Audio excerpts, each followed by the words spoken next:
तो hey guys, कैसे हो आप लोग? आई होप बढ़िया होंगे। तो जैसे कि लास्ट पार्ट की एंड में आप लोग देखा था, कॉनवे और रिचल का फाइट शुरू होने वाला था, तो तभी कॉनवे रिचल जो उसकी पैसा मांगता है। तो रिचल कहती है कि अगर तुम मुझे डार्ट कटर इस्तेमाल करने दोगी तो मैं तुम्हारे पैसा वापस दूंगी। तो कॉनवे भी बोलता है हाँ ठीक है। तो उसके बाद कॉनवे ये सोचने लगता है कि अगर मैं मैच हार भी जाऊँ तो मुझे कोई गम नहीं, लेकिन इस बात का दुख है कि मेरे वजह से चियारा बहुत सारा पैसा खो देगा। तो इस एपिसोड की शुरुआत में रिचल पहला अटैक करती है कॉनवे के ऊपर और कॉनवे उसे रोकता भी है। और कॉनवे कहता है कि ये तो भयानक महिला है, तुम स्नेक हो, तुम शुरुआत में ही मुझे तलवार से मारो। तो रिचल भी कहती है कि हाँ मुझे पता है तुम क्या कर रही हो, अगर मैं जल्दी मूव नहीं किया और तुम्हारा थॉट को नहीं काटा तो तुम डिपर्ट किलर इस्तेमाल करके मेरा डार्ट कटर को बाहर निकालोगे। तो फिर कॉनवे कहते हैं कि आप बहुत ही मासूम बनने की नाटक कर रहे हैं, तो अब मुझे ऐसे देखते हैं, मैं एक जेंटलमैन हूँ। कॉनवे और रिचल दोनों एक साथ कहते हैं कि ए, तुम क्या ट्रिक इस्तेमाल करने वाले हो। तभी अचानक से कॉनवे को याद आता है कि no it's and dart cutter, ये दोनों स्वॉर्ड जब आपस में मिलता है तो ये दोनों आपस में अटैक करता है। तभी वो दोनों तलवार आपस में टकराने लगता है। कॉनवे कहता है कि रिचल ये मैं नहीं कर रहा हूँ, चलो हम दोनों इस तलवार को भाग करने की कोशिश करते हैं। तो वो दोनों तलवार चिपक के रहता है। तो रिचल और कॉनवे कोशिश करता है वो तलवार को भाग करने की, यानी कि अलग करने। तो बेली और चियारा ऊपर से देखती है तो बेली कहती है कि ये दोनों क्या कर रही है, और तभी वो दोनों तलवार अलग हो जाता है और एक एनर्जी ब्लास्ट होता है। तो रिचल सोचने लगती है कि ये डार्ट कटर के साथ क्या हो रहा है, ये अचानक से ऐसा बिहेव क्यों करने लगी है। तो तभी चियारा बेली को पूछती है कि बेली उन लोगों के साथ क्या हुई, वो दोनों फाइट क्यों नहीं कर रही है। राधाजू भी कहता है कि हाँ ये कभी अद्भुत है, वो दोनों क्यों रुका। तो तभी बेली कहती है कि वो लोग अपने दिमाग से लड़ रही है, कल्टिवेटर जो हमारे लेवल पर है वो लोग दिमाग से लड़ सकते हैं। हाँ ये सही है, दिमागी लड़ाई, इसे समझाना बहुत ही मुश्किल है। और ये सुनकर चियारा कहती है कि वाह ये तो बहुत ही कूल है। तो बेली की बात सीएफरी सुनती है। तो सीएफरी कहती है कि बेली क्यों नॉनसेंस की तरह बात कर रही है, उसे कुछ भी पता नहीं है, वो फिर भी बात कर रही है। फिर चियारा की माँ सीएफरी को कहती है कि तुम्हारा डिसेबल सही कह रही है, वो लोग अभी माइंड से फाइट कर रही है। असल में वो लोग एक दूसरे से फाइट नहीं कर रहे बल्कि उन लोगों के स्वॉर्ड फाइट कर रही है। तभी रिचल के मास्टर कहती है कि ये इम्पॉसिबल है, रिचल के हाथ में जो स्वॉर्ड है वो डार्ट कटर है, लेकिन कॉनवे के हाथ में जो है वो क्या है, उसने रिचल की अटैक को कैसे अंजाम दिया, लेकिन फिर भी इसमें वो मास्टर हासिल नहीं कर सका। तो फिर चियारा की माँ कहती है कि मुझे पता नहीं है, लेकिन शायद ये एक रेयर हथियार है। और तभी उसके बाद कॉनवे को दिखाया जाता है और कॉनवे उसके तलवार को कंट्रोल नहीं कर पा रहा था। कॉनवे का तलवार कॉनवे को खींच रहा था और इधर रिचल भी सोचने लगती है कि आज इस तलवार के साथ क्या हो रहा है, इसको कंट्रोल करना आज इतना क्यों मुश्किल हो रही है। तो ये देखकर बेली कहती है कि इसका नाम है मैन स्वॉर्ड ऑन बॉडी, केवल अमेरिका जैसे एक निश्चित प्रकार के लोग ही कौशल के उपयोग करने में सक्षम है। तो तभी कॉनवे कहती है कि बेली कितना अच्छा है, ये सब कुछ जानता है। तो तभी कॉनवे कहते हैं कि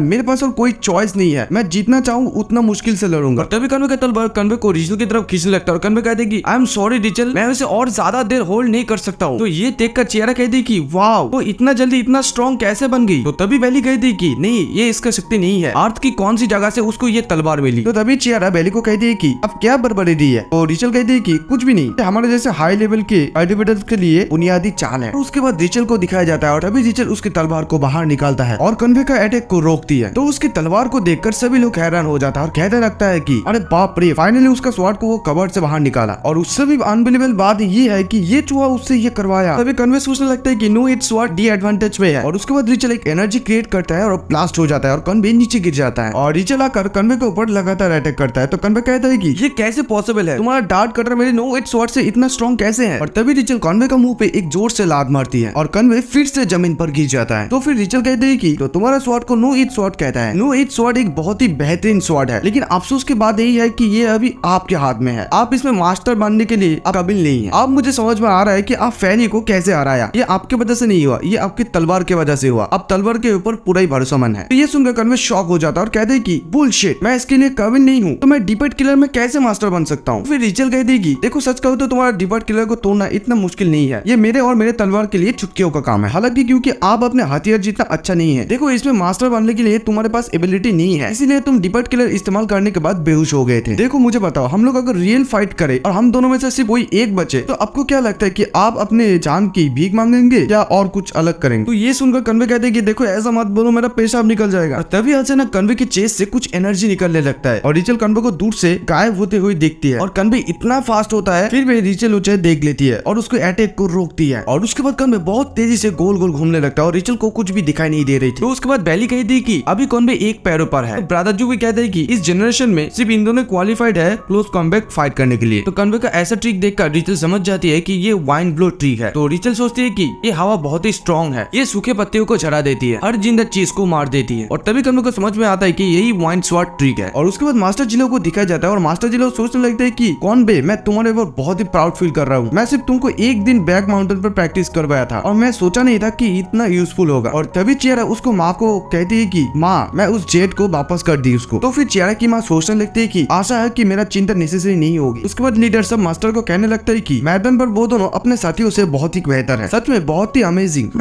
हम बहुत ही खुश हैं। मिस्टर सू कहते हैं कि मैं ईमानदार हूँ। कंगुन संप्रदाय ने 4000 वर्षों के लिए इन्हीं संप्रदाय को नेतृत्व किया था। अब हमेशा से ही अच्छे काम करते हैं, बुराइयों को मारे, अपने बहुत सारे अद्भुत चीज किए। ये अफसोस के बाद है कि दादू की प्लेट 300 साल पहले खो गया है और थैंक्स टू स्काइजम डिसेबल जिन लोगों को ये मिला। कंगन संप्रदाय में बहुत सारे बुद्धिमान यंग पीपल है। ये प्लेट को वापस पाने और न्याय को बनाए रखने के लिए अभी इन्हीं संप्रदाय को लीड करने का समय है। तो उसके बाद मास्टर जीरो सोचने लगते हैं कि वो बहुत ही लापरवाह है ये कहने के लिए कि सब लोग जानते हैं कि स्काइजम ने ये चोरी किया था। तो फिर स्काइजम्स के एक बंदा कहता है कि सू आपका क्या मतलब है? देखो प्लेट के बारे में सब कुछ क्लियर है। देखो फैक्ट यही है कि कंगुन संप्रदाय स्काइजम संप्रदाय ने कंगुन संप्रदाय की जगह ले ली है। देखो ये सभी संप्रदाय के लीडर द्वारा तय किया गया था और मिस्टी प्लेस के आप लोग भी वहाँ थे। अब अभी ऐसे कैसे कह सकते? फिर सिस्टर सू कहती है कि देखो अभी वैसा नहीं है जो 300 साल पहले था। देखो उस समय कंगुन संप्रदाय रिकवरी नहीं कर पाई थी बैटल से और ऑफ कोर्स उस समय स्काइजम्स के लोग कंगुन से बहुत ही बेहतर था, इसीलिए वो प्लेट को स्काइजम्स को रखने के लिए दिया। लेकिन ऐसा अभी नहीं है। अभी कंगुन संप्रदाय बहुत ही स्ट्रॉन्ग हो गई है, शायद आप लोग उनसे बेहतर नहीं है। अभी देखो आपके लिए प्लेट को और रखने की कोई कारण नहीं है। और इसके अलावा हम लोग जब राक्षस संप्रदाय के खिलाफ लड़ रहे थे तब आप लोगों ने कुछ नहीं किया था। तो तुमको क्या लगता है कि तुम लोग अभी भी डिजर्व करते हो इसको रखना? तुम लोगों को क्या लगता है कि तुम लोग अभी भी क्वालिफाइड हो अदर सीट्स को लीड करने के लिए? और तभी स्काइजम्स के बाद बहुत गुस्सा हो जाता है और कहता है कि तुम कहना क्या चाहते हो? तो तभी लीडर कहता है कि कृपया शांत हो जाओ, हम सब एक ही साइड से है। मेटल प्लेट को लेकर परेशान होने की कोई जरूरत नहीं है। देखो सू स्काइजम बहुत ही शक्तिशाली संप्रदाय है, उन्होंने कई राक्षसों से लड़ने में हमारी मदद की है, हम सभी ने अपने आंखों से देखा है। और इसके अलावा एक प्लेट को लेकर इतना फाइट करना इसका कोई सेंस नहीं बनता है। तो सिस्टर सू कहती है कि देखो मैं इसके लिए लड़ाई नहीं करना चाहता हूँ, मैं सिर्फ इतना कहना चाहती हूँ कि अभी वो लोग क्वालिफाइड नहीं है ये प्लेट रखने के लिए और मुझे डर है कि ऐसा सोचने वाला मैं अकेला नहीं हूँ। जब ये प्लेट स्काइजम्स को दिया था तब हम सभी लोग वहाँ पर थे। कंगुन संप्रदाय रिकवर हो चुके हैं और उठकर खड़ा हो चुके हैं। तो मुझे लगता है कि अभी एक नया ऑनर ढूंढने की टाइम आ गया है और अभी मीटिंग बैठाने की जरूरत है। इस तरह आप लोगों का मुंह बंद कर देते हैं, क्या मैं सही हूँ? तो मास्टर जीरो भी कहता है कि हाँ ये समझ में आता है। तो और एक फेरी कहती है कि ये सही है, हमें एक मीटिंग करनी चाहिए। तो उसके बाद लीडर कहते हैं कि सब लोग हम इसके बारे में बाद में बात करेंगे, अभी हमें सबको लड़ाई देखना चाहिए। तो उसके बाद रिचल और कॉन्वे की फाइट को फिर से दिखाया जाता है। तो वहाँ पर कॉन्वे सोचने लगता है कि मुझे उसके करीब जाना है और लड़ना है, मैं उसको हरा नहीं सकता। भले मैं तलवार की 8 स्वॉर्ड मूव, ग्रेट कटर और डीपर किलर भी इस्तेमाल किया, फिर भी मैं उसे हरा नहीं पाऊंगा। मुझे उसे अपने पास रखना चाहिए। इधर रिचल भी सोचने लगते हैं कि वो सच में बहुत ही मजबूत है। जब मैं भागने की कोशिश करता हूँ तब मैं उसे छोड़ नहीं सकता, लेकिन जब मैं उसे पकड़ने की कोशिश करता हूँ तो मैं नहीं कर पाता। इस मामले में फिर मुझे दोष मत देना, मैं कभी भी इस ट्रिक को इस्तेमाल नहीं किया क्योंकि ये बहुत अच्छा नहीं है। आपने मुझसे ये करवाया, मेरे पास और कोई चारा नहीं है। और तभी रिचल जमीन पर गिर जाती है और सोचने लगती है कि मैं तुम्हें अपनी पर्ची दिखाने जा रहा हूँ, ये देखते हैं कि आपको मूर्ख बना जा सकता है ये नहीं। तभी कन्वे ऊपर से उड़ के चेहरे की तरफ आने लगता है और सोचता है कि कौन एक्सपेक्ट करेगा कि ऐसा फेमस आइस फेरी ऐसा मिस्टेक कर सकती है। अभी इस सिचुएशन को रिवर्स करने का समय आ गया। ये देखकर बैली सोचने लगता है कि वो उसका डी एडवांटेज का फायदा उठा रहा है, वो बहुत बकबक करता है, मैं कैसे बताऊं कि वो हार जाए। और उसके बाद रिचल कॉन्वे को कहने लगते हैं कि ऐसे होने पर मुझे दोष मत दो। और तभी रिचल कॉन्वे का बीच की कोटिया फोड़ देता है और कन्वे वही पर दर्द के मारे गिर जाता है। तो गाइस ये एपिसोड यहीं पर खत्म।